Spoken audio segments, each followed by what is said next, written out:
안녕하세요. 그린빌 가족 여러분. 오늘 화요일 아침, 아주 오랜만에 매일 한 말씀, 사무엘상 말씀으로 함께 합니다. 지난 저희 사순절 기간 동안 우리 한희철 목사님의 사순절 묵상집, 지킴 20, 버림 20으로 우리 아침을 함께 시작했는데, 개인적으로 참 좋았습니다.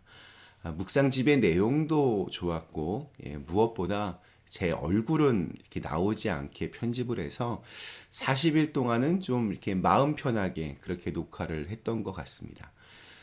또 우리 방송을 들으셨던 분들 역시 내용도 아주 훌륭했지만 그 하루치의 방송 분량이 짧아서 훨씬 더 집중해서 들을 수 있었다는 그런 피드백을 주셨습니다.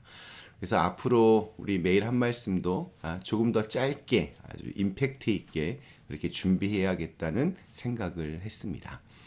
자, 모쪼록 우리 부활절 이후에 우리들의 삶의 자리에서 예수님의 그 부활의 소식이 꺼지지 않는 불꽃처럼 계속해서 활활 타오를 수 있게 되기를 기도합니다. 2000년 전 한 번 있었던 그러한 사건이 아닌 오늘 우리들에게도 여전한 소망의 이유가 될 수 있기를 간절히 기원합니다. 자, 오늘부터 우리 사무엘상 말씀을 다시 이어갑니다. 오늘은 사무엘상 4장 1절에서 4절의 말씀으로 함께 이 아침을 시작하도록 하겠습니다. 사무엘상 4장 1절에서 4절의 말씀. 사무엘의 말이 온 이스라엘에 전파되니라. 이스라엘은 나가서 블레셋 사람들과 싸우려고 에베네셀 곁에 진치고 블레셋 사람들은 아벡에 진쳤더니 블레셋 사람들이 이스라엘에 대하여 전열을 벌이니라. 그 둘이 싸우다가 이스라엘이 블레셋 사람들 앞에서 패하여 그들에게 전쟁에서 죽임을 당한 군사가 4,000명 가량이라.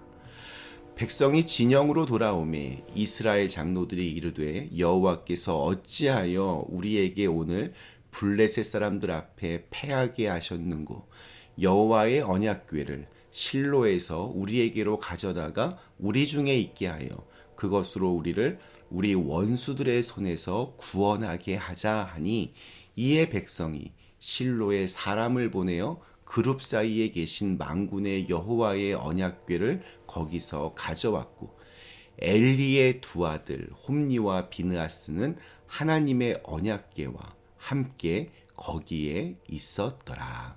아멘. 자, 이스라엘과 블레셋 아주 오래도록 이렇게 원수 같은 그러한 사이였습니다. 틈만 나면 서로 싸웠습니다. 오늘 읽은 말씀에서도 여전히 서로 싸웁니다.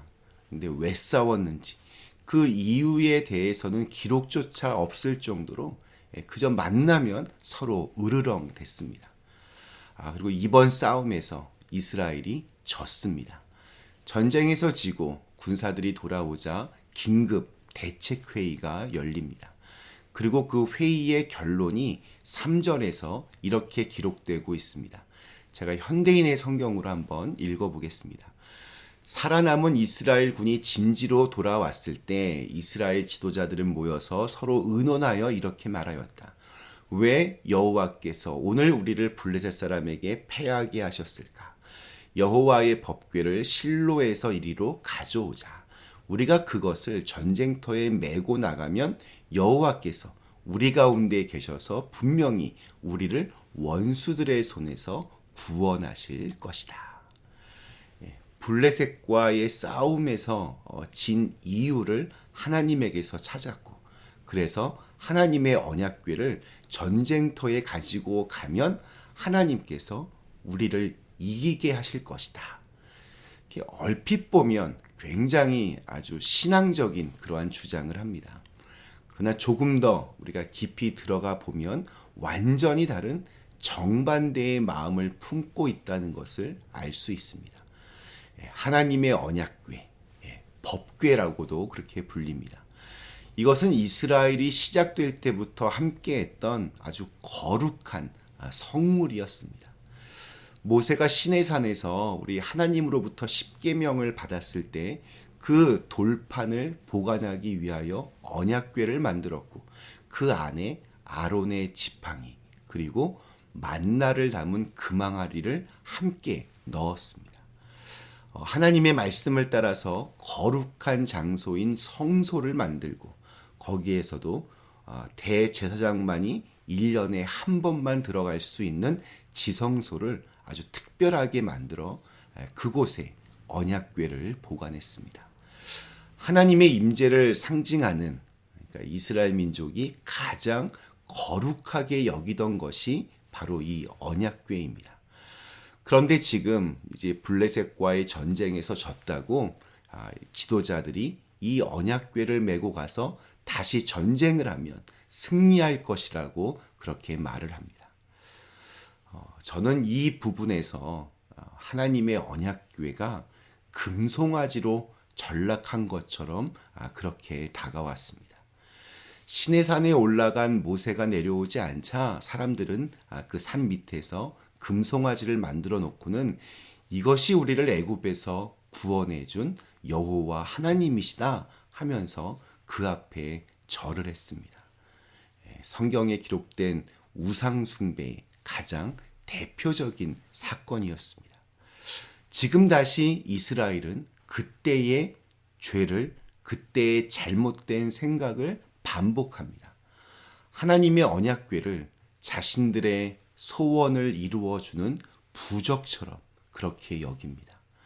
하나님의 뜻, 하나님의 말씀에는 관심이 없습니다.